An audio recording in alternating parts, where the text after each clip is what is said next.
everybody. It's written by Murphy with a moment of wonder. You guys, I am worn out. I am tired. I have been yawning all day. Let me know if you are on right now. Please make a comment. Give a 1 in the comments if you're listening live. Write a 2 if you're listening to the replay. I look tired. Whatever. This is what happens, man. But I wanted to come on again. And here I am in the backyard. You're probably hearing the trains and all the noise and everything, because in my home, everybody has done a swap and is sitting somewhere else, so I can't be in my usual spot. So I'm like, okay, fine, I'll just go outside and you guys can see my neighbor's house and my house. I wanted to talk about, I'm listening to Professor Stephen Novella's Your Deceptive Mind, a Scientific Guide to Critical Thinking Skills. And I love it so much. I think I talked about it on a different one before. He's talking about how we have our premises and our assumptions that support our conclusions, and no, our premises and our assumptions, and from those we come up with conclusions, and then we have arguments for how we support that conclusion, and whether he analyzes just a bit whether that argument is faulty. And it begins with, we have to be careful, we have to pay attention to whether these arguments that we have to support our conclusions are true. But the fact is, just like the title of this lecture series says, our minds are deceptive.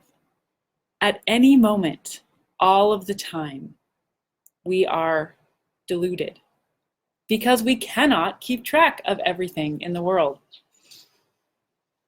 And yesterday afternoon, I made a mistake.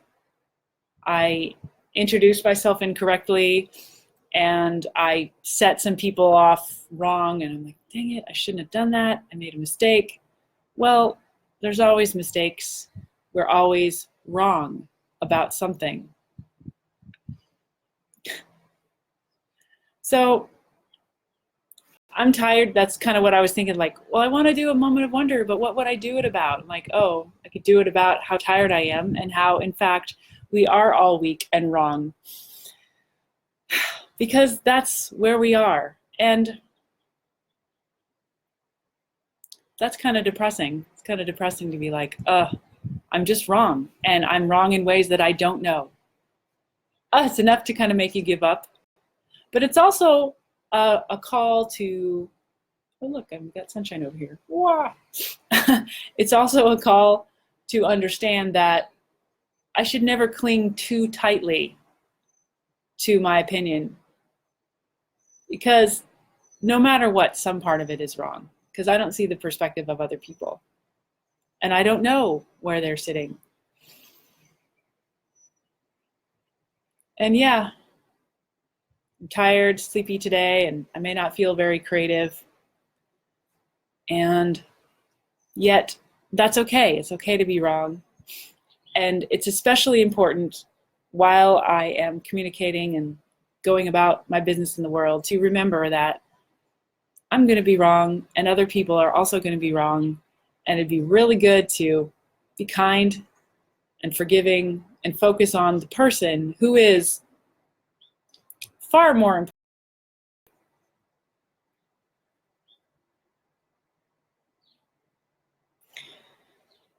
I was reading I spoke the last time about reading a book about feminism, which made me think about all the things that are wrong with the world, right? Yeah, there are a lot of things that are wrong with the world, but I didn't want to get stuck in that.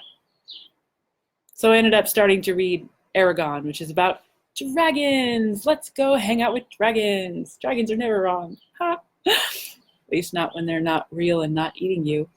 So this was a fun book, and I just thought I'd take a minute, give myself permission to not have everything perfect, and share with you guys too. It's okay.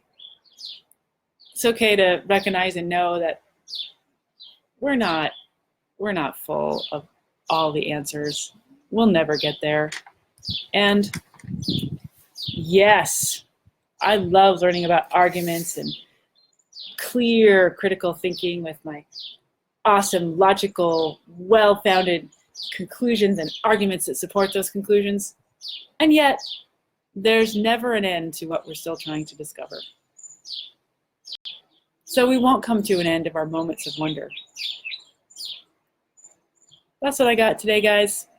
I'd love to hear your thoughts. Go ahead and comment on this if you like. And you can tell me what your favorite books are about critical thinking. All right, good night.